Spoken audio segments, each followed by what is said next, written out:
Right, welcome to the great debate. AP రాజకీయాల్లో పొత్తులపై clarity రాబోతుందా? టీడీపీ, జనసేన, బీజేపీ పొత్తులపై డైలమాకు ఫుల్ స్టాప్ పడబోతుందా? పవన్ కళ్యాణ్ ఢిల్లీ పర్యటనలో ఏం తేలనుంది? సీఎం జగన్పై జనసేనని విమర్శల ఆంతర్యం ఏంటి? వైసీపీ ప్రజాప్రతినిధులను టార్గెట్ చేయడం వెనుక వ్యూహం ఏంటి? కుల రాజకీయాలపై సంచలన వ్యాఖ్యలు దేనికి సంకేతం? రైట్, ఇదే ఈరోజు the great debate. The great డిబేట్లో పాల్గొనేందుకు మనతో పాటుగా వైసీపీ నుంచి కిరణ్, అదేవిధంగా టీడీపీ నుంచి సురేష్ నాయుడు, జనసేన నుంచి లక్ష్మణరావు గారు జాయిన్ అవుతారు. రైట్. ఏపీలో ఎన్నికలు అంటే నోటిఫికేషన్ రానప్పుడు కూడా ఆ ఫీవర్ అయితే రోజు రోజుకు పెరిగిపోతున్న పరిస్థితి కనిపిస్తుంది. వైసీపీ చాలా కాన్ఫిడెన్స్గా ధీమా వ్యక్తం చేస్తుంది గెలుస్తామని, 175 స్థానాల్లో గెలుస్తామని చాలా స్పష్టంగా చెప్తుంది. బట్ టీడీపీ జనసేన అలయన్స్ అడుగులు మాత్రం కొంచెం నెమ్మదిగా పరుస్తున్న పరిస్థితి కనిపిస్తుంది. అఫ్కోర్స్ బీజేపీతో పొత్తు విషయంలో ఇంకా స్పష్టత రావాల్సింది. జనసేన అధినేత పవన్ కళ్యాణ్ స్పష్టంగా చెప్తున్నప్పుడు కూడా ఖచ్చితంగా బీజేపీతో కలిసే ముందుకు వెళ్తామని చెప్తున్నప్పుడు కూడా ఇంకా క్లారిటీ వచ్చిన పరిస్థితి కనిపించలేదు. ఆయన ఈ నేపథ్యంలోనే ఢిల్లీ పర్యటనకు సిద్ధమయ్యారు. రేపు బీజేపీ అగ్రనేతల్ని కలిసి టీడీపీ, జనసేన, బీజేపీ పొత్తుకు సంబంధించిన సీట్లు కానీ, పంపకాలు కానీ, పొత్తుల విషయాలు కానీ మొత్తంపై కూడా చర్చించే అవకాశం కనిపిస్తుంది. ఎందుకంటే గతంలోనే ఇదే టూర్ నేపథ్యంలో అంటే ఇదే అంశంపైన బేస్ చేసుకుని టీడీపీ అధినేత చంద్రబాబు కూడా అక్కడికి వెళ్ళిపోవటం, అంటే ఢిల్లీకి వెళ్ళటం, అమిత్ షాని కలవటం, పొత్తులపై కానీ సీట్ల పంపకాల మీద చర్చ జరిగింది కూడా మనం చూసాం. సో ఇటువంటి నేపథ్యంలో మరోసారి ఆయన ఢిల్లీ పర్యటనకు పవన్ కళ్యాణ్ సిద్ధమయ్యారు. రైట్, ఈ డిబేట్ కొనసాగించే ముందు ఈరోజు భీమవరంలో జనసేన అధినేత పవన్ కళ్యాణ్ పర్యటన జరిగింది. అక్కడ పార్టీ నేతలు జరిగినటువంటి ఒక సమావేశంలో చాలా కీలకమైన వ్యాఖ్యలు చేయడం జరిగింది. జగన్ సర్కార్ మీద, జగన్ యొక్క వైఖరి మీద కూడా, పొత్తులకు సంబంధించి ఈ విధంగా రకరకాల కామెంట్స్, చాలా ఇంపార్టెంట్ కామెంట్స్ అయితే చేయడం జరిగింది. రైట్, డిబేట్లోకి వెళ్లే ముందు భీమవరంలో పవన్ కళ్యాణ్ ఏమన్నారు, పొత్తుల గురించి ఏమన్నారు, జగన్ సర్కార్ గురించి ఏమన్నారు ఒకసారి విని డిబేట్ స్టార్ట్ చేద్దాం. నేను రాజకీయాలు వచ్చినప్పుడు నేను ఒకటే అనుకున్నా, నేను మంచి చేయడానికి వచ్చా, చాలామంది పెద్దలను కలుపుకెళ్తా, జ్ఞానుల్ని కలుపుకెళ్తా, మేధావుల దగ్గరికి వచ్చి తల ఉంచుతా, అనుభవజ్ఞుల దగ్గర నా శిరస్సుని వాళ్ళ పాదాల దగ్గర పెడతా.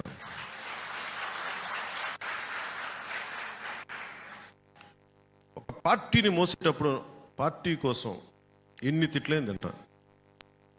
2009లో అప్పుడు పార్టీ పెట్టిన ప్రసంగంలో ఒక సంఘటన జరిగింది. నేను చాలా చిత్తశుద్ధిగా నమ్మేస్తాను. సో అందుకని పార్టీని నడపడం అంటే శాసించడం కాదు, కలుపుకొని తీసుకెళ్ళడం, అందరిని తగ్గడం, ఆధిపత్యం చలాయించడం కాదు. పదవి అనేది ఆధిపత్యం చలాయించడానికి కాదు, అందరినీ సముదాయపరచడానికి, కలిపి మెలిపి తీసుకెళ్ళడానికి, అందరం కలిసి ఒక ఉమ్మడి లక్ష్యాన్ని సాధించడానికి నేను ఆ ప్రయత్నం చేస్తా ఉన్నాను ఈ రోజున. అలాగే 2019 ఎన్నికలకి నేను ఏ రోజున కూడా జీరో బడ్జెట్ పాలిటిక్స్ అని నేను చెప్పి అలసిపోయాను. నేను ఎప్పుడు చెప్పలేదు బాబు, జీరో బడ్జెట్, డబ్బులు లేకుండా రాజకీయం చేయాలి నేను ఏ రోజున చెప్పలేదు. నేను రాజకీయాలు వచ్చినప్పుడు నేను ఒకటే అనుకున్నా, పాపం వైసీపీకి వెళ్ళిపోయాడు ఆయన, మన పార్టీలో జాయిన్ అయ్యి, ఆ అబ్బాయి మన పార్టీలో ఉన్న కజిన్ మీద కేసులు పెట్టేశాడు. అరే అందరు కజిన్సే కదా, మీరు ఇంత SC/ST అట్రాసిటీ కేసు పెట్టేశాడు, ఇద్దరు కాపులే. నాకు అనిపించింది ఇది ఎటు వెళ్తున్నావు అని. దీనికి ప్రేరణ ఎవరు? మనుషుల్ని విడగొట్టేవాడు జగన్ తాలూకు విష లక్షణం, విష సంస్కృతి కుటుంబంలోకి, అన్నదమ్ములకు కూడా వెళ్ళిపోయింది. నువ్వేది చూపిస్తావో అదే నీకు తిరిగి వస్తాయి. జగన్ కుటుంబాన్ని విచ్ఛిన్నం చేయాలనుకున్నాడు, అదే ఇంట్లో తిరిగి తీసుకొచ్చినాడు.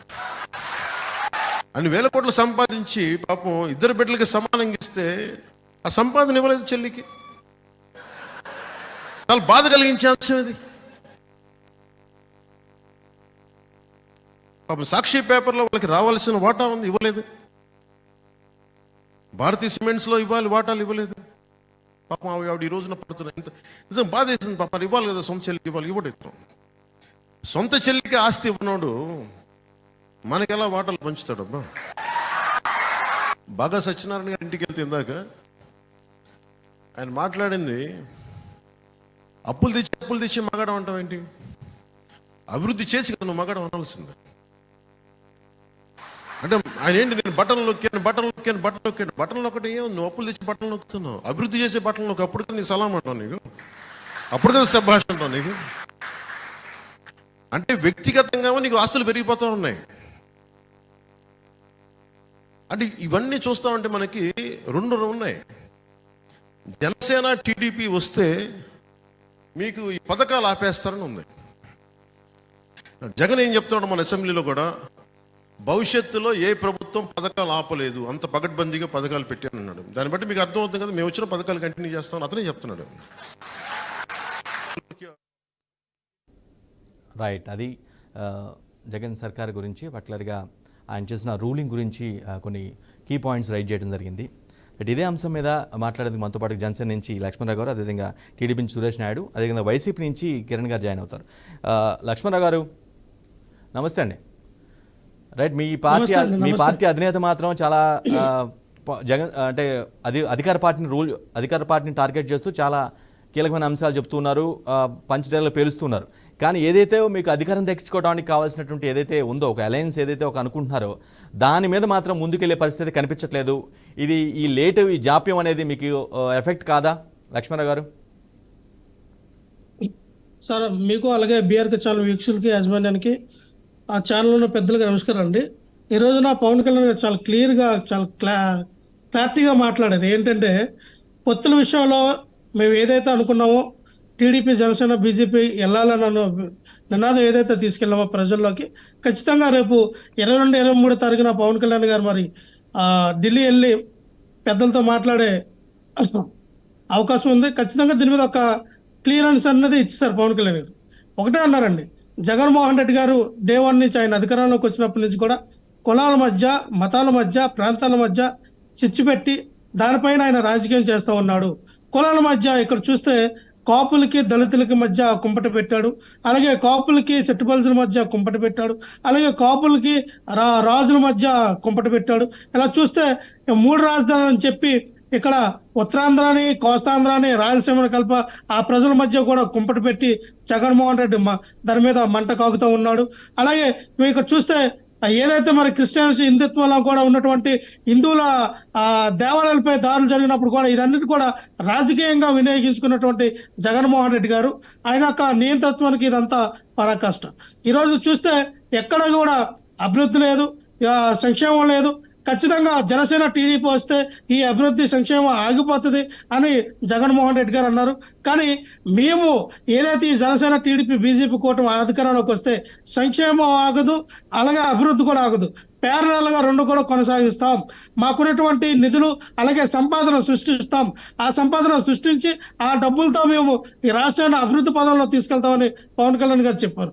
ఈరోజు చూస్తే రాష్ట్ర రాజకీయ పరిణామాలు ఏమనుకున్నాయండి, మొన్నటి వరకు పవన్ కళ్యాణ్ గారికి భీమవరం వెళ్ళడానికి పర్మిషన్ ఇవ్వాల.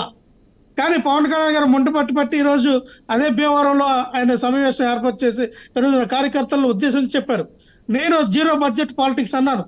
ఎస్, 0 బడ్జెట్ పాలిటిక్స్ అన్నానని మీరేమో మీకు వచ్చినటువంటి కార్యకర్తలకి టీలు కానీ అలాగే భోజనాలు కూడా పెట్టకపోతే మీరు ఏ రకంగా రాజకీయాలు చేస్తారు? ఇది కరెక్ట్ కాదు. మీరు ఓట్లు కొనరా అదే మీ వ్యక్తిగతం, నేనైతే కొనమని చెప్పను. ఎలక్షన్ కమిషన్ ఏం చెప్తా ఉంది, మాక్సిమం 50 లక్షల రూపాయలు ఖర్చు పెట్టండి అని అనేటప్పుడు మీరు రూపాయి కూడా ఖర్చు పెట్టకుండా మనం ఎమ్మెల్యేలు అయిపోవాలి, ఎంపీలు అయిపోవాలంటే కుదరదు కదా. మీరు కూడా డబ్బులు ఖర్చు పెట్టి ఎలక్షన్ చేయాలి ఖచ్చితంగా పవన్ కళ్యాణ్ గారు చెప్పగానే చెప్పారు. కూటమి ప్రణాళిక గురించి మీరు ఏదో చెప్పే ప్రయత్నం చేస్తున్నారు. కూటమి ప్రణాళిక మేము ఎట్లా చేస్తాం చెప్తున్నారు. కానీ కీలకమైనటువంటి ఆ కూటమి ఏర్పాటు ఇప్పుడు అనేది ఇప్పుడు అందరిలో ఉన్నటువంటి క్వశ్చన్. సార్ అయిపోద్ది సార్, మనకు 2-3 రోజుల్లో క్లియర్. మీకు ఇదే చెప్తా ఉన్నాను కదా.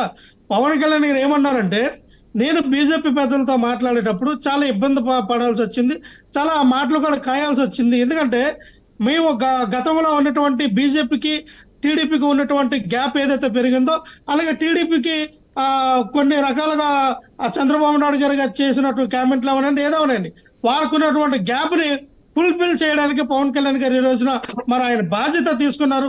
ఈ రోజు ఆ బాధ్యత సక్సెస్ఫుల్ గా పవన్ కళ్యాణ్ గారు కంప్లీట్ చేశారు. కాబట్టి ఆయన ఈ రోజున మాట్లాడటం జరిగింది. జస్ట్ ఈ రోజున ఒకటే సార్, ఏదైతే పవన్ కళ్యాణ్ గారు అనుకున్నారో ఈ రాష్ట్రంలో ప్రభుత్వ వ్యతిరేకత ఓటు, ఇప్పుడు జనాల్లో ఉన్నటువంటి ఈ ప్రభుత్వ వ్యతిరేకత ఓటుని ఎక్కడ కూడా శీలనవను మా కూటమికి పడేటట్టుగా ప్రణాళికలు రచిస్తానని చెప్పినటువంటి పవన్ కళ్యాణ్ గారు ఇప్పుడు విజయం సాధించారండి. ఆ బాధ్యత తీసుకున్నారు, ఆ బాధ్యతను నిర్వహించారు సక్రమంగా. రేపొద్దున 22 కానీ 23 తారీఖున కానీ ఢిల్లీ వెళ్ళి మరి పెద్దలతో మాట్లాడతారు. అలాగే చంద్రబాబు నాయుడు గారు వెంటనే కొనుక్కొచ్చి సీట్లు కూడా ఏ ప్లేస్ లో ఎవరు పోటీ చేయాలి, జనసేనకి రైట్ ఎన్ని సీట్లు, బీజేపీకి ఎన్ని, టీడీపీకి ఎన్ని కూడా సీట్ల విషయం కూడా కన్క్లూజన్కి వచ్చిందండి. రైట్ రైట్ సురేష్ నాయుడు గారు, మీరు పొత్తులో ఉన్న విషయం అందరికీ తెలిసిందే. చాలా రోజులుగా మీరు కొనసాగుతున్నారు. సురేష్ నాయుడు గారు, చాలా రోజులుగా కొనసాగుతూ ఉంది మీ పొత్తు, కొనసాగుతున్నారు, చాలా రోజులుగా కొనసాగుతుంది.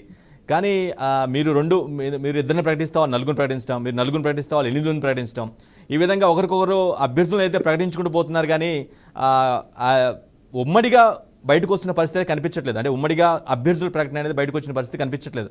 ఇది ఎటువంటి పరిస్థితులు దారితీస్తుంది సురేష్ నాయుడు గారు?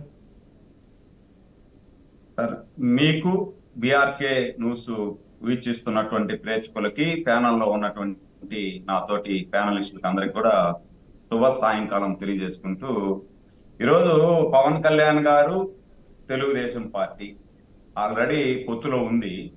ఈ పొత్తు అనేది మేము కోరుకునేది కాదు. పవన్ కళ్యాణ్ గారు లేకపోతే తెలుగుదేశం పార్టీయో, ఈ రెండు పార్టీలు కోరుకున్నటువంటి పొత్తు కాదు ఇది. ప్రజలు కోరుకున్నారు ఈ రెండు పార్టీలు కలవాలి. ఈ రాష్ట్రంలో జరుగుతున్నటువంటి అక్రమాలు, అన్యాయాలు, ప్రజా వ్యతిరేక పాలన, ఏదైతే ఈ రాష్ట్రాన్ని పరిపాలిస్తున్నటువంటి ఒక రాక్షస ప్రభుత్వాన్ని ఈ రాష్ట్రం నుండి పంపించేయాలా, దానికోసం తెలుగుదేశం పార్టీ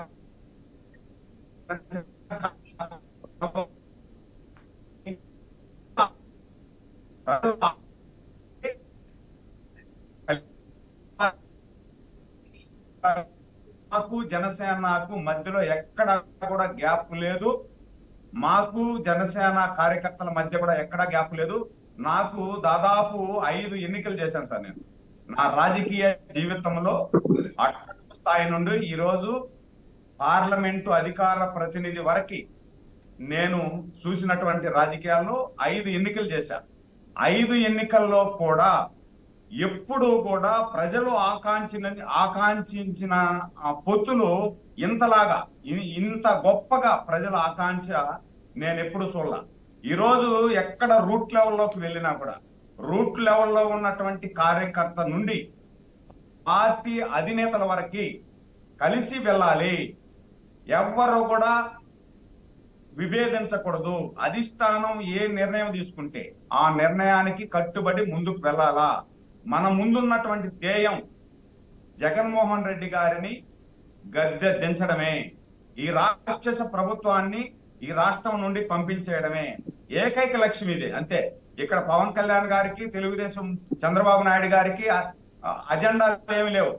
జెండాలు వేరైనా అజెండా ఒకే ఒక అజెండా. సురేష్ నాయుడు గారు, ఈ జగన్మోహన్ రెడ్డి గారిని దించడమే. ముందుకు పోతాం. ఎక్కడ కూడా మేము నల్లగారిని ప్రకటించడం, పవన్ కళ్యాణ్ గారు ముగ్గురిని ప్రకటించడం ఎక్కడా లేదు. అందరూ కలిసి ఉమ్మడిగా అభ్యర్థులను ప్రకటిస్తాం. ఉమ్మడి మేనిఫెస్టో రిలీజ్ చేస్తాం. ఆల్రెడీ ఏదైతే తెలుగుదేశం పార్టీ మీకు మహానాడులో 6 సూత్రాల పథకాన్ని ప్రవేశపెట్టడం జరిగింది. దాని కానీ సురేష్ గారు,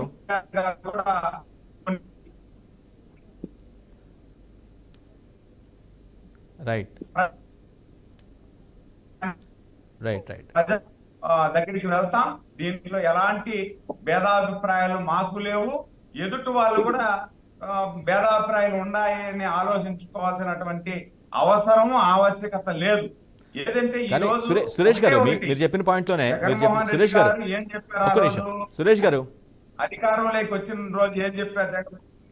సురేష్ గారు, ఎలాంటి భేదాభిప్రాయాలు లేవని మీరు పదే చెప్తున్నారు, కానీ గ్రౌండ్ లెవెల్లో అటువంటి పరిస్థితులు లేవనేది చాలా మంది వాదన. ఎందుకంటే ఇప్పటికే కొంతమంది అసంతృప్తులు బయటకు వచ్చి మాట్లాడుతున్న పరిస్థితి కూడా ఉంది. సురేష్ గారు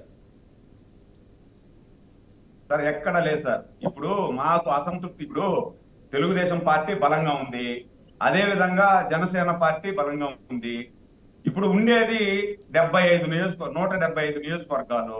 175 నియోజకవర్గాల్లో 2 బలమైన పార్టీలు పొత్తు పెట్టుకున్నప్పుడు కొన్ని దగ్గరలో సర్దుబాట్లు, ఒకరిద్దరు నాయకులకి సీట్లు రావాలని కోరుకొని కష్టపడి పార్టీకి పనిచేసిన వాళ్ళు ఉంటారు. అది కొంత అసమ్మతి ఉంటుంది. మన ఇంట్లోనే 5 మంది బిడ్డలుంటే 5 మంది బిడ్డల్లో కూడా ఏకాభిప్రాయం ఉండదు. అట్టని చెప్పి 5 మంది బిడ్డలు కొట్టుకోరు. 5 మంది బిడ్డలు అసంతృప్తి వెలబుస్తారు, తండ్రి దగ్గర కూర్చుంటారు, తల్లి తండ్రి దగ్గర కూర్చొని నాకు ఇలా ఉంది అని మాట్లాడుకొని ముందుకు పోతారు. అంతే పార్టీ కూడా, తెలుగుదేశం పార్టీ, జనసేన పార్టీ బలంగా ఉన్నటువంటి పార్టీలు రెండు ఒక కాజు కోసం, ఏకైక కాజు కోసం పొత్తు పెట్టుకున్నాయి. పొత్తు పెట్టుకున్నప్పుడు 175 నియోజకవర్గాల్లో రెండు పార్టీలు కలిసి పోటీ చేయాల్సినప్పుడు కొన్ని దగ్గర త్యాగాలు చేయాల్సి ఉంటది. ఆ త్యాగాలు సురేష్ చేసే గారు, నాయకులకి అద్భుతమైన అవకాశం. జనసేనతో పాటు బీజేపీని కలుపుకొని పోతున్నారా లేదా? Straight question. వాళ్ళకి అద్భుతమైనటువంటి అవకాశం రేపు ఎన్నికలు అయిన. సురేష్ గారు, జనసేనతో పాటు బీజేపీని కలుపుకొని వెళ్తున్నారా లేదా? అది స్ట్రైట్ క్వశ్చన్, ఆన్సర్ చెప్పండి.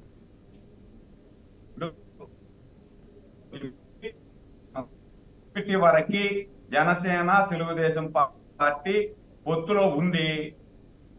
ఒకవేళ బీజేపీ కలిసి వస్తే బీజేపీని కూడా కలుపుకొని పోయేదానికి మాకు ఎలాంటి భేదాభిప్రాయం లేదు. కలుపుకొని వెళ్తాం. ఇది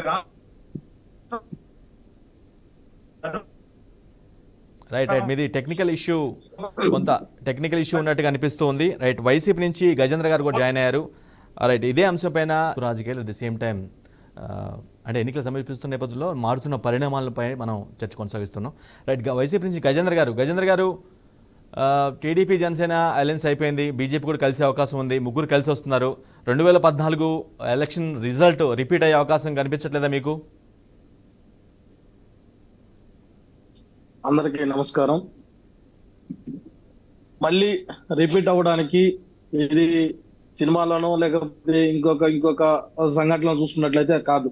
ఎందుకంటే 0% ఉన్నటువంటి జనసేన, ఏమీ లేనటువంటి బీజేపీ, కాస్త 1% 2% ఉన్న టీడీపీ కలిస్తే రిపీట్ ఎందుకు అవుతుంది? వైసీపీ అధికారం లేకుండా రాష్ట్రంలో 7% ఓట్లు మాకు పండి,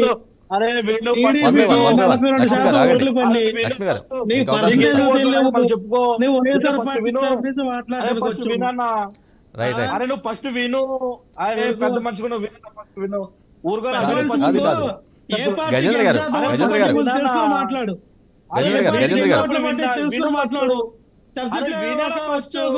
కూర్చొని మాట్లాడతా. గజేంద్ర గారు, మీరు చెప్పిన పాయింట్ నాకు అభ్యంతరం ఉంది. గజేంద్ర గారు, గజేంద్ర గారు, మీరు చెప్పిన పాయింట్ తోనే నాకు అభ్యంతరం ఉంది. సబ్జెక్ట్ మాట్లాడు ముందు. సబ్జెక్ట్ మాట్లాడుతున్నా, నువ్వు అడ్డం వచ్చి కాదు గజేంద్ర గారు, గజేంద్ర గారు ప్లీజ్ గజేంద్ర గారు, మీరు లేవనెత్తిన పాయింట్ తో నాకు అభ్యంతరం ఉంది. ఎందుకంటే అసలు 0% అన్నారు, అటువంటి పరిస్థితి కాదు. లాస్ట్ టైం వాళ్ళకి 5%, దాదాపు దగ్గర 5% ఓటింగ్ పర్సెంటేజ్ వచ్చింది. ఆల్మోస్ట్ టీడీపీకి 40% ఉంది. ఓట్ పర్సెంటేజ్ పెరిగిందే తప్పించి తగ్గలేదు కదా. మీరు ఎలా అసలు ఓట్లే లేవని అంటారు గజేంద్ర గారు? అరే ఎవరుందా ఇప్పుడు దానికన్నా? ఇప్పుడు పోటుగాడు అయితే ఒకటిగా సింగిల్ గా రమ్మను, నిలబడమన్న ఎలక్షన్ లో వస్తారు కదా. మీరు సింగిల్ గా వచ్చారు, వచ్చి ఎంపీ గారు 151 మంది మ్యాండేట్ ఇస్తే ఎమ్మెల్యేలకి చెప్పండి. మీరు చేసినట్టు సంక్షేమ పథకాలు, మీరు చేస్తున్న రాష్ట్ర అభివృద్ధి మీకు చేస్తుంటే జనాలు ఓట్లేస్తారు కదా. మీకెందుకు ఆ జబ్బు, మీకెందుకు ఆ భయం, మీకెందుకు ఆ ఆక్రోశం, మీకెందుకు ఆ ఫ్రస్ట్రేషన్, మీకెందుకు ఆ మీకెందుకు అన్నా భయపడుతూ ఉన్నారు. మీ సెక్టర్లో ఫ్యాక్టరీలో ఇంత భయం ఎందుకు మీకు? జగన్మోహన్ రెడ్డి సింగల్ వస్తారు.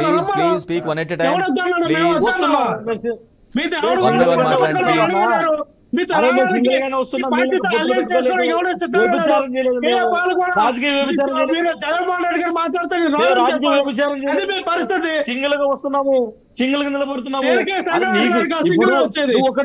మీ నాయకుడు నిలబడమన్న గెలవమని చూద్దాం. ఇప్పుడు జనసేన ఇప్పుడు మేము గెలవమని చూద్దాం. అరే నేను మాట్లాడేటప్పుడు అర్థం పడతావు.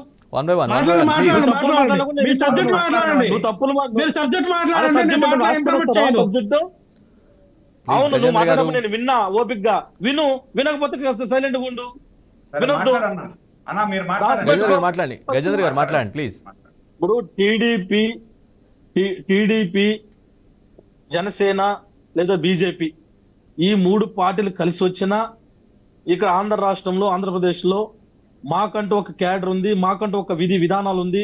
మేము నిన్నేం చేశాము, ఈ రోజు ఏం చేస్తున్నాము, రేపు ఏం చేస్తున్నాము అనేది స్పష్టంగా ప్రజలకు వెళ్ళి మీటింగ్లు పెట్టి చెప్పి ఓట్లు అడిగే పరిస్థితి మాకుంది.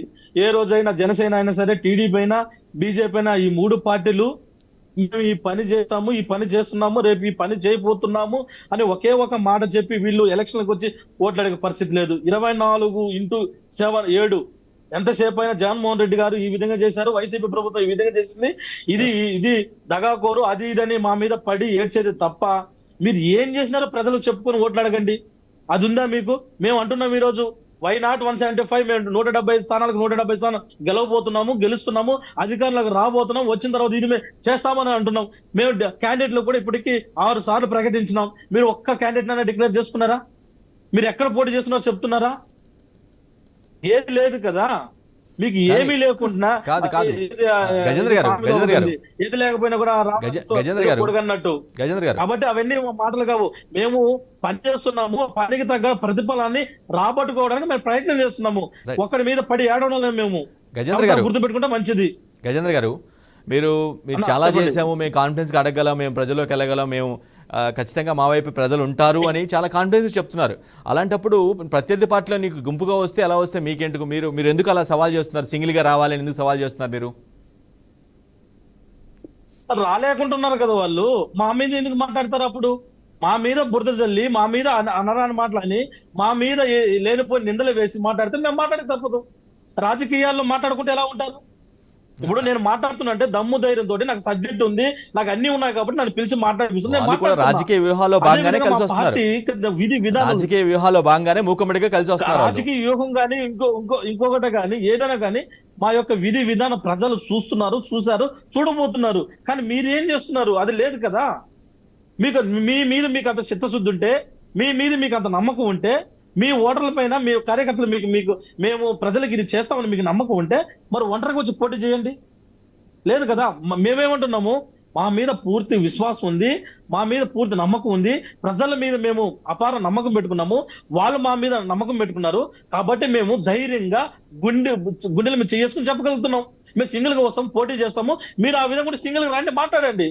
అంతేగాని వేరే ఒక పార్టీని పెట్టేటప్పుడు, ఒక పార్టీని పెడుతున్నప్పుడు, నేను ఒక పార్టీ పెడుతున్నానంటే నా పార్టీ అధికారం వచ్చిన తర్వాత ప్రజలకి నేను ఇది చేయాలి, ఇది చేస్తున్నాను అని చెప్పుకునేది ఉండాలి. అంతేగాని 24 గంటల సేపు మొన్న ఏ పార్టీ, ఈ జనసేన అనే పార్టీ ఏ పార్టీతో కలవలేదండి.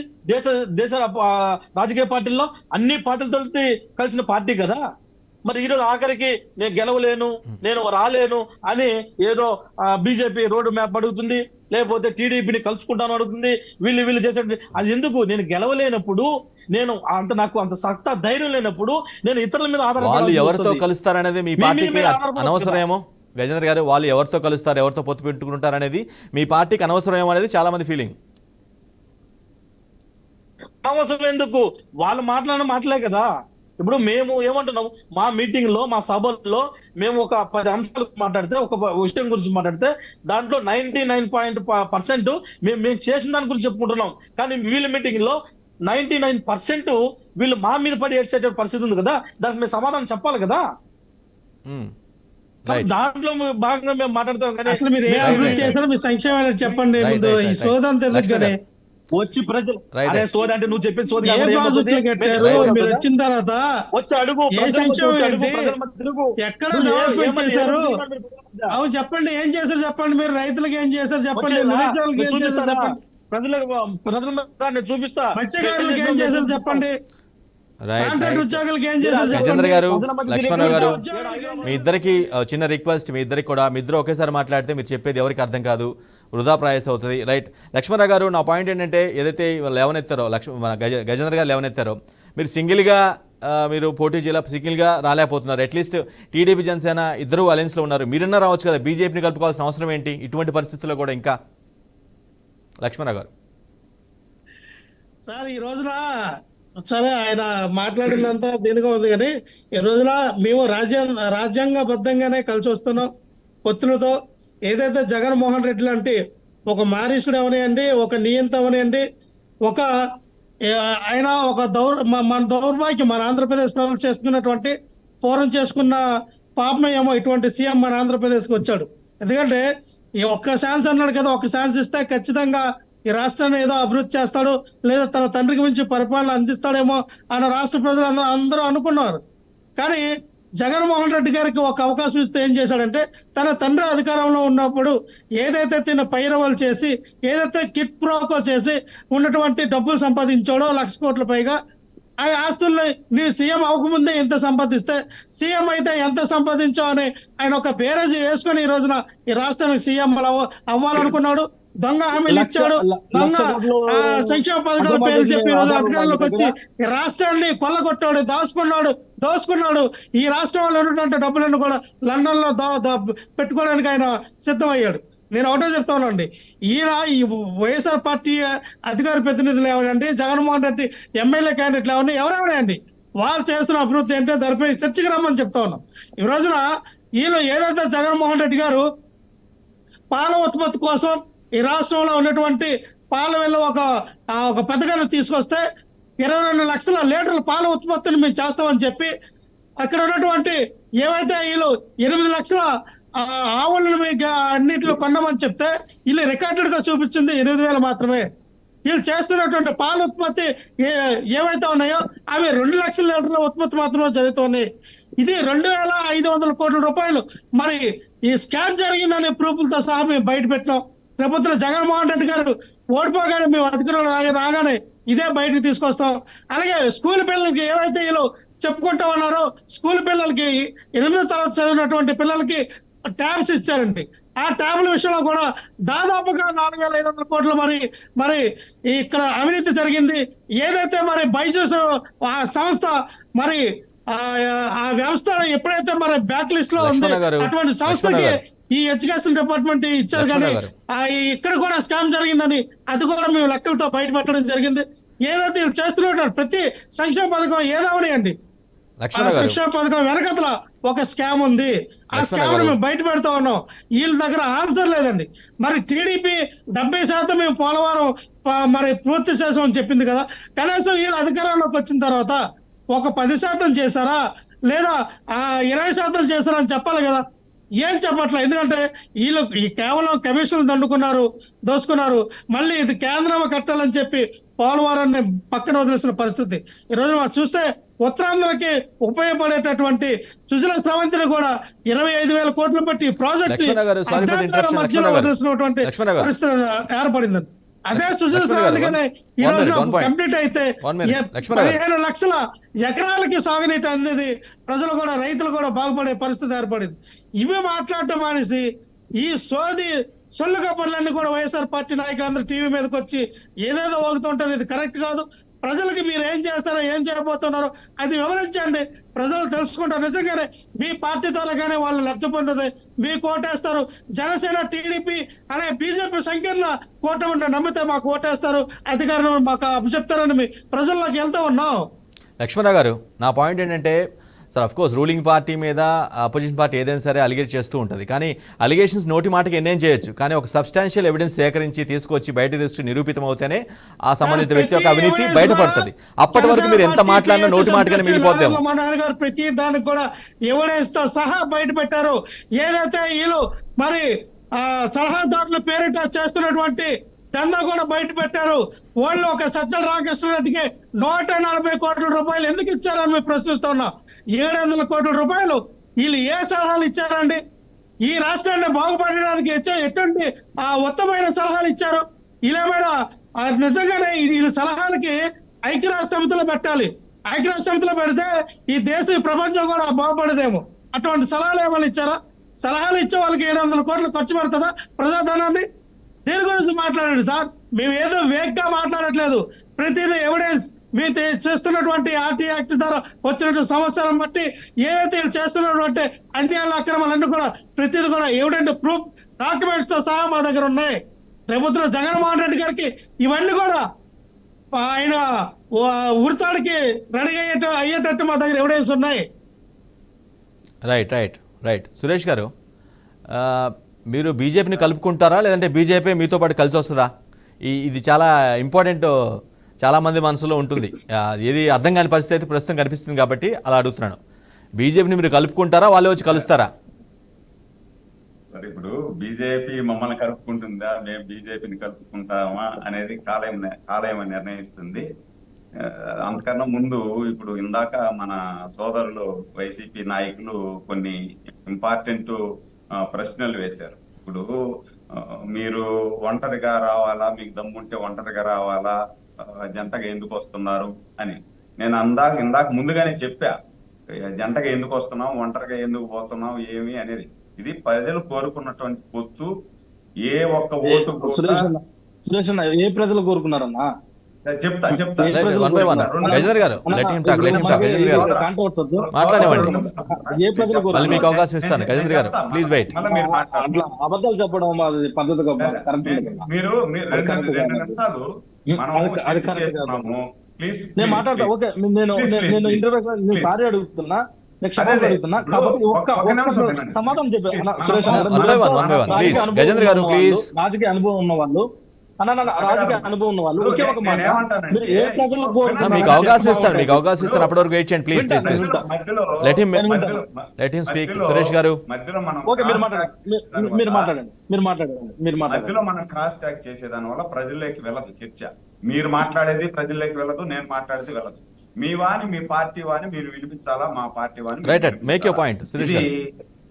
ఇది వినాలి.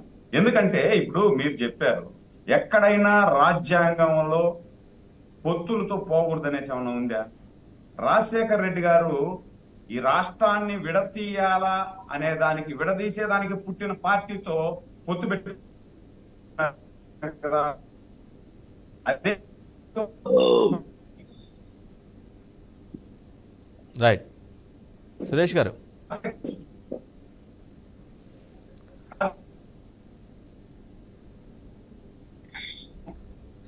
మీది జరుగుతూ ఉంటాయి.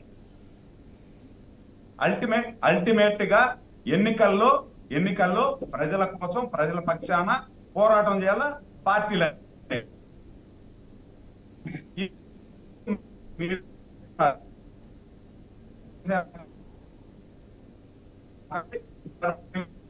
వెళ్ళాలని నేను అడుగుతున్నా.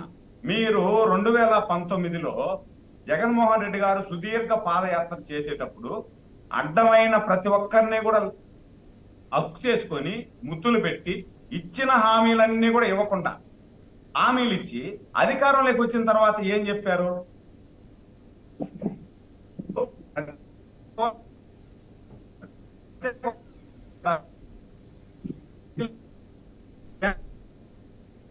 రైట్.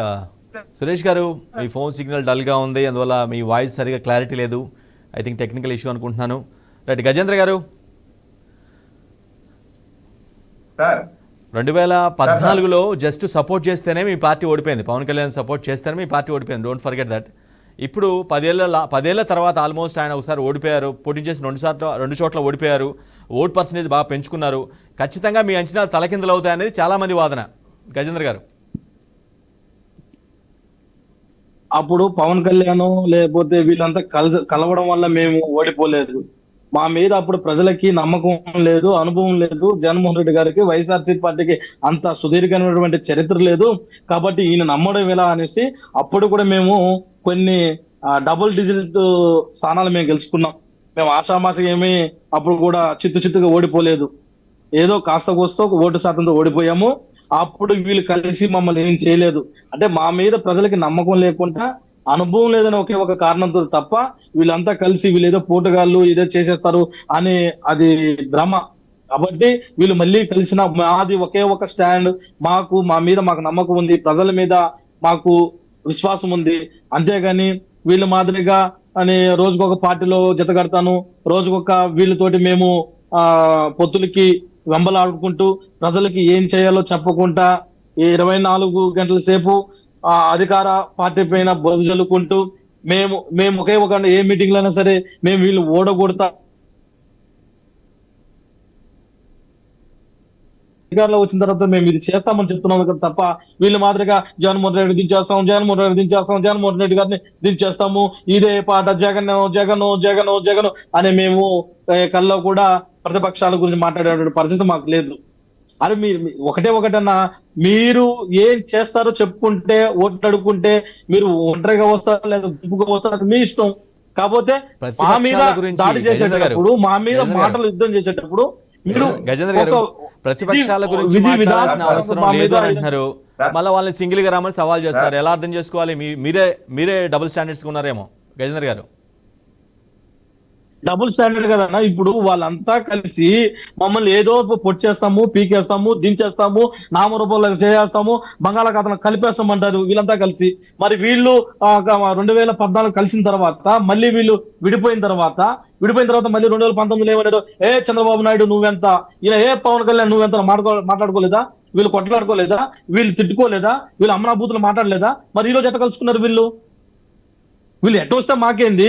కాకపోతే వాళ్ళు మంచోళ్ళు కాదు, వాళ్ళు దోపిడీదారులు, దొంగలు, 420 చీటర్లు అని మేము చెప్తున్నాం. తప్పేముంది? దొంగలంతా కలిసి మమ్మల్ని ఏం చేస్తారు? ఇప్పుడు చెప్పినాడు కదా నేను అర్జునుడు అని. కథం దుకాణం బంద్. దొంగలని మీరు అంటున్నారు, మీ పార్టీని పెద్ద దొంగలని వాళ్ళు అంటున్నారు. రైట్, లక్ష్మణ్ గారు. అరే మేము దొంగలంటే నిరూపించి మనం చెప్పండి.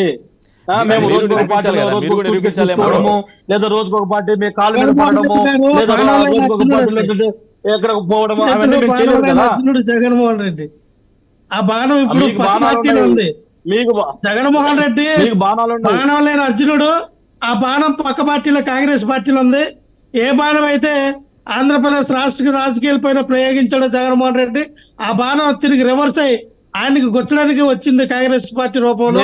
ఎందుకంటే అర్జునుడు జగన్మోహన్ రెడ్డి. మీరు జోకర్లు కదా, మీరు బ్రోకర్లు కదా. ఎవరైనా జోకర్లు బ్రోకర్? మీ అంత పార్టీలో ఉన్నటువంటి జోకర్లు బ్రోకర్లు మీ పార్టీలో జబర్దస్త్ యాసలు వేసుకొని రోజా కన్నా బ్రోకర్లు జోకర్లు ఉన్నారా? మీ పార్టీలో మీ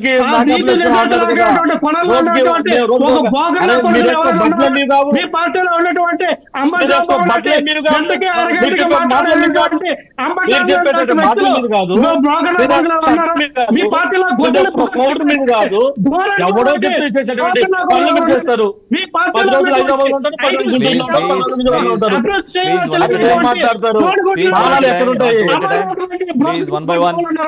ఏం మాట్లాడుతున్నారు? ప్లీజ్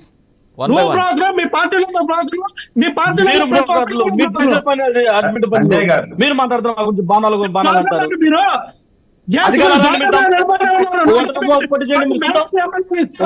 విధానం లేదు, అభివృద్ధి చేయకుండా తైదగా అంటారుగా ఉండాలా? మీరు ప్రజాధనాన్ని దుర్వినియోగం చేసి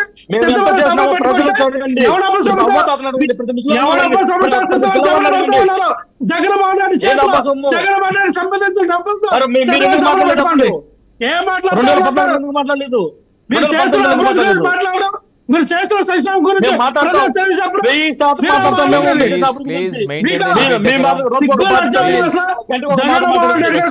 ఎక్స్పైర్ అయిపోయింది. మీ సినిమా అయిపోయింది తమ్ముడు. వెళ్ళి మీరు కాసుకుంటారు, ఆవులు కాసుకుంటారు, దోసుకొని పోయి మన వైఎస్ఆర్ పార్టీ నాయకుడు ఏ విధంగా మన డిబేట్ కి వచ్చావో సబ్జెక్ట్ లాగా నాకు ఇది అర్థం కాదు. కానీ ఖచ్చితంగా బాగా బరాబర్ నీ సమాధానం ప్రశ్నలు సమాధానం చెప్పు. దుంపలవాడిలో చదివిన మేము గవర్నమెంట్ స్కూల్లో దుంపలవాడిలో చదివిన మీకన్నా పాక్షికంగా మీకన్నా దారుణంగా మన బూతులు మాట్లాడాలంటే చాలా సిద్ధంగా ఉంటాం. నీకు అవసరం లేదు. ఏ విధంగా చేయాలో నీకు తెలియకపోతే తెలిసి నేర్చుకో. ఇది కోట్ల మంది చూస్తారు ఈ డిబేట్ని. నోటుకు వచ్చినట్టు మాట్లాడు. బ్రోకర్లు జోకర్లు ఉండే పార్టీ వాళ్ళందరికీ టెంట్ వేసిన పార్టీ వైఎస్ఆర్ పార్టీ. వైఎస్ఆర్ పార్టీలో ఉండే వాళ్ళందరూ భూకబ్జదారులు, రౌడీలు, గోండాలు అందరూ కూడా మీ పార్టీలో ఉన్నారు. ఇది ఒక టెంట్ పార్టీ, అద్దెకి తెచ్చుకునే టెంట్ పార్టీ మాత్రమే. తప్పారండి మీరు.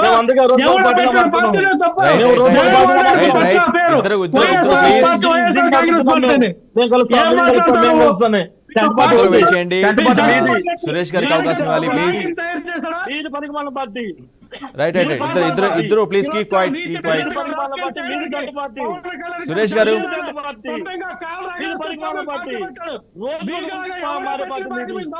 ఎవరు రోడ్ మ్యాప్ ఇస్తారో చూసే పార్టీ మీది, ఎవరు కలుపుకోబోతారో చూసే పార్టీ మీది,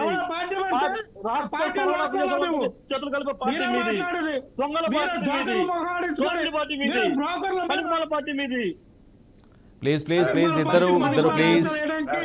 సురేష్ గారు గజేంద్ర గారు, లక్ష్మణరావు గారు రిక్వెస్ట్ చేస్తున్నాను ప్లీజ్, ఒకేసారి మాట్లాడొద్దు ప్లీజ్, మీ ఇద్దరికి రిక్వెస్ట్ చేస్తున్నాను ప్లీజ్. సురేష్ గారు మీరు ఇంతకీ టీడీపీ, జనసేన, బీజేపీ అలయన్స్ వల్ల గెలవబోతున్నారా లేదంటే షర్మిల వల్ల గెలవబోతున్నారా? సురేష్ గారు. సబ్జెక్ట్ అయితే స్టిక్ ఆన్ అయి ఉంటారు, వాళ్ళు ఏదైతే సబ్జెక్ట్ పెట్టారో దానిపై స్టిక్ ఆన్ అయి మాట్లాడతాం మేము. లక్ష్మణ్ గారు ప్లీజ్ వెయిట్. ఇద్దరు కొంతసేపు ఆగితే ప్లీజ్ రైట్. సురేష్ గారు నా పాయింట్ నీకు అర్థమైనట్టు నేను ఒకటి అడిగాను. టెక్నికల్ ఇష్యూ వస్తుంది, మీరు పెద్దవాళ్ళు మాట్లాడుతూ విందాం అనుకుంటాము, కానీ అది మీ పార్టీకి సిగ్నల్స్ కూడా మీకు సహకరించడం లేదు, ఒకసారి చూసుకోండి. సురేష్ గారు చూసుకోవడం అది మంచిదే, నిజమే. ఇప్పుడు నేనేమంటానంటే, నేను ఇంటీరియర్ లో ఉన్నాను, ఉన్నందు వల్ల కొంచెం ఇంటర్నెట్ ప్రాబ్లం ఉంది, అది నేను ఒప్పుకుంటాను. ఇప్పుడు మాట్లాడండి సురేష్ గారు, కూటమి వల్ల గెలవబోతున్నారా షర్మిల వల్ల గెలవబోతున్నారా మీరు? సురేష్ గారు సార్ ఇప్పుడు జగన్మోహన్ రెడ్డి గారు మా సోదరులు చెప్తున్నారు, జగన్మోహన్ రెడ్డి గారు సింగల్ గా వస్తాం అని. రాండి, తప్పు లేదు. మీరు సింగల్ గా వచ్చేటప్పుడు మీరు గెలుస్తారు అనే నమ్మకం మీకు ఉండేటప్పుడు మీరు ఎందుకు మీరు జంటగా రావద్దండి, సింగల్ గా రాండి అని విభేదాలు ఎందుకు కల్పిస్తున్నారు? మీ మీద మీకు నమ్మకం ఉంది కదా, మీరు ప్రజలతో మేమేదో చేసేసాము అన్నప్పుడు మీరు ఆ చేసింది చెప్పుకోండి ప్రజల్లోకి వెళ్ళి, మేము ప్రత్యేక హోదా తీసుకొస్తామని చెప్పి ఓట్లు అడిగాము, మాకు మీరు ఓట్లు వేశారు, ప్రత్యేక హోదా తీసుకురాలేకపోయినాము, అదే విధంగా పోలవరం కడతామని చెప్పినాము, పోలవరం కట్టలేదు, రాజధాని ఇక్కడే నిర్మిస్తామని చెప్పినాము, రాజధాని నిర్మించలేదు, అదే విధంగా ఈ మహిళలకి అన్ని రుణాలు మాఫీ చేస్తామని చెప్పినాము, ఈ మాఫీ చేయలేదు. అది అన్నా క్యాంటీన్ మేము వచ్చిన వెంటనే పట్టిన అన్నం తినేటువంటి అన్నా క్యాంటీన్ కూల్చేసినాము, దానివల్ల మాకు ఓట్లు వేయండి. అడగండి, తప్పు లేదు కదా, మీరు ఆ విధంగా అడగండి. ఎందుకు మీరు కలిసి వచ్చేది కలిసి అది రాజ్యాంగబద్ధం, కలిసి రావడమా ఒంటరిగా రావడమా అనేది వాళ్ళ పార్టీ వ్యక్తిగత విధానం. మీరు బలంగా ఉన్నాము, మేము పులులు సింహాలు అనుకునే వాళ్ళు కనీసం నిన్న కర్నూలులో ఈనాడు ఆఫీస్ మీద దాడి చేస్తుంది, మొన్నొచ్చి అనంతపూర్ లో ఒక కెమెరామ్యాన్ మీద దాడి చేస్తుంది. కెమెరా మీద దాడి చేసేటువంటి అంత భయపడే వాళ్ళు మీరు అంత ధైర్యస్తులు ఎలా అవుతారు సోదరా? మీరు అది కూడా గుర్తు పెట్టుకోవాలి కదా. ఇప్పుడు కెమెరామ్యాన్ నిమిత్త మాత్రుడు, కెమెరామ్యాన్ ఎందుకు వస్తాడు? మీరు అనంతపూర్ లో మీటింగ్ జరుగుతా ఉంది, తిరుపతి నుండి కర్నూలు నుండి రాష్ట్ర వ్యాప్తంగా అన్ని ఆర్టీసీ బస్సులు ఆపేస్తారు. అదే విధంగా ప్రైవేట్ బస్సులు అన్నింటినీ కూడా ముక్కు పిండి వాళ్ళ బస్సులన్నీ తీసుకొని ఒక క్వార్టర్ పాటలో ఒక బిర్యానీ ప్యాకెట్ ఇచ్చేసి జనాలు తోలకొస్తున్నారు. జనాలు తోలకొచ్చిన తర్వాత ఏదైతే జగన్మోహన్ రెడ్డి గారు మాట్లాడేదానికి ప్రయత్నం చేసే కొద్దీ జనాలందరూ కూడా అయిపోయి బయటకు పోతా ఉంటారు. బయటకు పోయేదాన్ని ఫోటో తీసినాడు పాపం అతను. ఆ ఫోటోగ్రాఫర్ని అంతమంది మారణాయుధాలతో దాడి చేస్తున్నారు అంటే మీరు పులియా సింహమా లేకపోతే మీరు బలమైన వాళ్ళు అనేది అక్కడ తేలిపోతా ఉంది కదా. అది కాదు కదా మనకు కావాల్సింది. మనం ఏం చేయాలా? ఈ 5 సంవత్సరాలలో నేను ఎంత అభివృద్ధి చేశాను, ఎంత సంక్షేమం చేశాను, ఎన్ని ఉద్యోగాలు తీసుకొచ్చాను, ఎంతమందిని విదేశాలకు పంపించి విద్యార్థుల్ని చదివిపించాను, ఎస్సీ ఎస్టీ మైనార్టీలు నన్ను నమ్మి ఓట్లేసినటువంటి వాళ్ళకి నేను ఈ అభివృద్ధి కార్యక్రమం చేశాను అని చెప్పండి. అది చెప్పి తప్పులేదు, మీరు చెప్పాలి.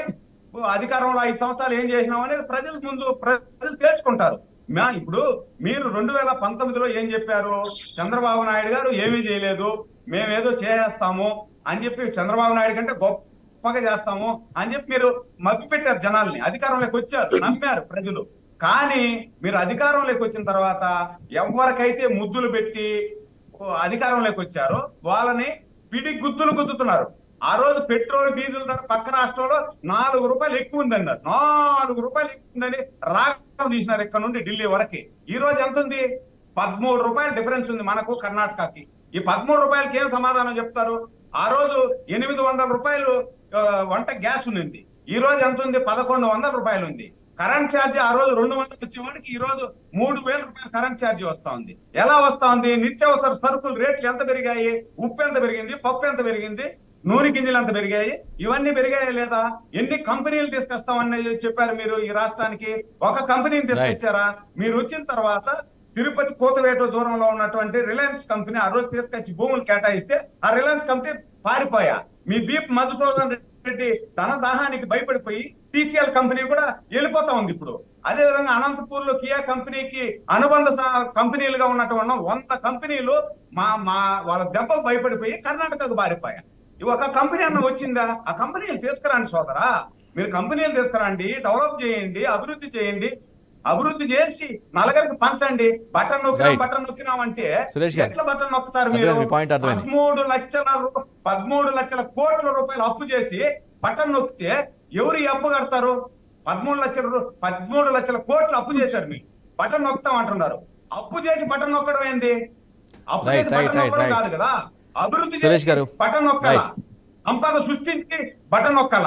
గజేంద్ర గారు అపోజిషన్ పార్టీస్ అలిగేషన్ చేశాయంటే కొంత వాళ్ళు అధికారంలో రావాలి కాబట్టి ఏదైనా లూప్ హోల్స్ ఉంటే వాటిని పాయింట్అవుట్ చేసి అలిగేట్ చేస్తూ ఉంటారు. కానీ జగన్ సొంత సోదరి అలిగేట్ చేసిన మాటలు ఏదైతే చెప్తున్నారో, రోజు చెప్తున్నారో ఆమె వాటి యొక్క సభల్లో కానీ ఆ పార్టీ సభల్లో చెప్తున్నారో అవన్నీ జనం నమ్మే పరిస్థితి ఉంటుంది కదా, ఖచ్చితంగా ఉంటుంది కదా.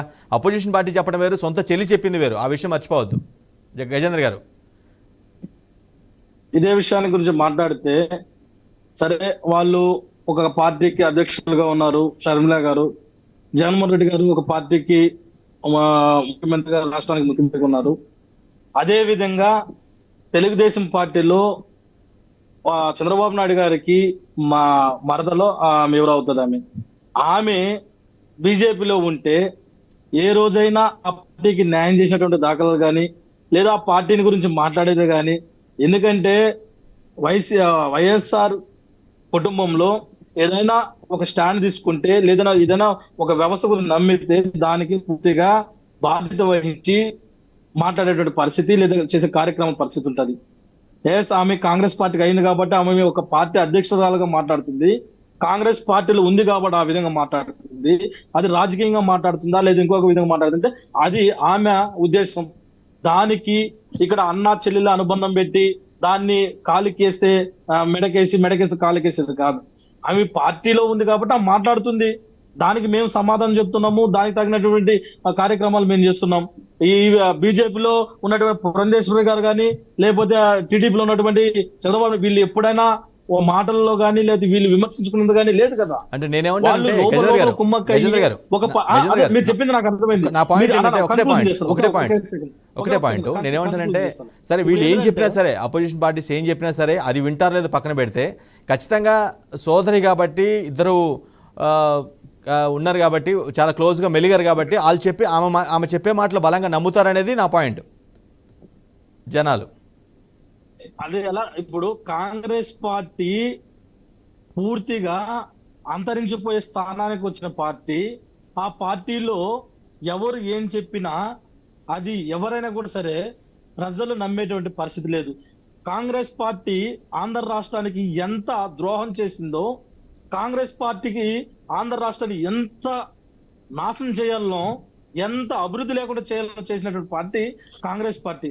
దాంట్లో ఎవరు వచ్చినా ఎవరు చెప్పినా ప్రజలు నమ్మేటువంటి పరిస్థితి ఉండదు. ఎందుకంటే ప్రజలకి క్షుణ్ణంగా విషయము తెలుసు కాబట్టి ఎవరు చెప్పినా నమ్మేటువంటి పరిస్థితి ఉండదు. జగన్మోహన్ రెడ్డి గారు ఇక్కడ ఏం చేస్తున్నారు అనేది ప్రజలకు స్పష్టంగా తెలుసు. రాష్ట్రానికి ఎంత అన్యాయం జరిగిందో ప్రజలకు స్పష్టంగా తెలుసు. షర్మిల గారు చెప్పినా లేకపోతే ఇంకొకరు చంద్రబాబు నాయుడు గారు చెప్పినా లేకపోతే మోడీ చెప్పినా లేకపోతే ఇంకొకరు చెప్పినా ప్రజలు ఎట్టి పరిస్థితుల్లో నమ్మేటువంటి లేదు. గతంలో చంద్రబాబు నాయుడు ఈనాడు పేపర్లో రాసింది లేదా ఈటీవీలో చూపించింది నమ్మేటువంటి పరిస్థితులు ఆ రోజులు పోయాయి. ఈ రోజు ఎక్కడ ప్రపంచంలో మారుమూల గ్రామాల్లో జరిగే విషయాలు కూడా విత్ ఇన్ సెకండ్స్ లో లైవ్ లో మనకి ప్రజల ముందు అందుబాటులో ఉండేటువంటి టెక్నాలజీ ఉన్న రోజుల్లో ఎవరో ఏదో చెప్తే నమ్మేదానికి ప్రజలు ఎవరు కూడా సిద్ధంగా Right, లేదు. right, అంత right. ఈ టెక్నాలజీ point అర్థమైంది. రోజు Right. ప్రపంచంలో ఉంది కాబట్టి రైట్, సమయం దాని మించిపోతుంది. గురించి మనం కంక్లూడింగ్ పెద్దగా వర్క్స్ లక్ష్మణరావు గారు, రేపు ఢిల్లీ పర్యటనలో అయినా సరే మీ కూటమి పైన ఒక క్లారిటీ వచ్చే అవకాశం ఉందా లక్ష్మణరావు గారు? ఖచ్చితంగా అండి, ఖచ్చితంగా పవన్ కళ్యాణ్ గారు ఈ రోజు చాలా క్లియర్ గా చెప్పేశారండి. జనసేన, టీడీపీ, బీజేపీ కలిసి వెళ్తున్నాయి. ఈ పొత్తుని నేను ఎప్పుడైతే టీడీపీని కలుపుకేనే వెళ్ళాలి అన్న ఉద్దేశం ఎప్పుడైతే బీజేపీ పెద్దలతో నేను మాట్లాడానో ఆయా సమయాల్లో నేను చాలా బాధలు పడ్డాను. ఎందుకంటే వీళ్ళిద్దరిని కలపడానికి, అంటే మనం కలిసి వెళ్ళాలి ఎటువంటి పరిస్థితుల్లో అని ఈ యొక్క సందర్భంలో నేను చాలా ఇబ్బంది పడ్డానని పవన్ కళ్యాణ్ గారు ఈరోజు మాట్లాడడం జరిగింది. అంటే ఇబ్బంది పడ్డానంటే వాళ్ళకు ఉన్నటువంటి గ్యాప్, జనసేన అదే టీడీపీ బీజేపీకి ఉన్నటువంటి గ్యాప్ ని పవన్ కళ్యాణ్ గారు ఈ రోజున ఫుల్ఫిల్ చేశారు. ఎస్, ఈ రోజున మేము అనుకున్న టార్గెట్ మేము రీచ్ అయ్యాం. ఏదైతే జనసేన, టీడీపీ, బీజేపీ 2014లో ఉన్నటువంటి ఆ యొక్క సమీకరణ మళ్ళీ కూడా ఇప్పుడు తీసుకొచ్చాం. ఖచ్చితంగా ఇది సక్సెస్ఫుల్ యొక్క నమ్ముతా ఉన్నాం. రేపు రాబోయే 50 రోజుల ఎలక్షన్ లో మేము విజయ డంక మోగడానికి 160 సీట్లు గెలవడానికి ఖచ్చితంగా. ఎందుకంటే ఈ రోజున ఒక ప్రణాళికబద్ధంగా పవన్ కళ్యాణ్ గారు, చంద్రబాబు నాయుడు గారు వెళ్తున్నారండి. ఎక్కడ కూడా ఆప్షనబుల్ గా ఉండట్లా. ప్రతి సీటు కూడా గెలుపు గుర్రానికి ఇస్తున్నాం. అక్కడ ఉన్నటువంటి అభ్యర్థి ఎంత బలంగా ఉన్నాడో, ప్రజల్లో ఉన్నాడో చూసుకుని ఇస్తున్నాం. ఎక్కడ కూడా మేము ఆప్షనబుల్ గా చూడట్లా. ఓడిపోవడానికి ఎక్కడ కూడా ఆస్కారం లేనట్టుగానే అభ్యర్థులను దింపుతా ఉన్నాం. ఎందుకంటే కిందసారి ఎలక్షన్ వేరు, ఇప్పుడు ఎలక్షన్ వేరు. డూ ఆర్ డై అనే సిచ్యువేషన్ అందరికి కూడా ఈ రోజున 3 పార్టీలకు కూడా డూ ఆర్ డై సిచ్యువేషన్. ఖచ్చితంగా మేము వాళ్ళని తేల్చుకోవడానికి యుద్ధంలో దిగుతున్నాం. ఖచ్చితంగా మేము గెలవబోతున్నాం. జగన్మోహన్ రెడ్డి సిద్ధం అన్నారు, ఆయన ఓడిపోవడానికి సిద్ధంగా ఉన్నాడు. మేము యుద్ధం చేయడానికి, ఈ రాష్ట్ర ప్రజల్ని గెలిపించడానికి మేము సిద్ధంగా ఉన్నాం. మా సంఖ్యన ప్రభుత్వం తీసుకురావడానికి మేము సిద్ధంగా ఉన్నాం. రైట్ రైట్ సురేష్ గారు, మీ అంచనాలు తలకిందులైతే మీ పార్టీ మనుగడ సాధ్యమేనా రాష్ట్రంలో? సురేష్ గారు, ఇప్పుడు మా పార్టీ, మా అంచనా తలకిందులు అయ్యే ప్రసక్తే లేదు. ఈ భూ ప్రపంచం మీద తెలుగు వారు ఉన్నంత కాలం తెలుగుదేశం పార్టీ ఉంటాది. తెలుగు ప్రజల పక్షాన పోరాటం చేస్తుంది. తెలుగు వారి అభ్యున్నతి కోసం, తెలుగు వారు ప్రపంచంలో నెంబర్ 1 గా గుర్తింపు పొందే దానికోసం తెలుగుదేశం పార్టీ పుట్టింది.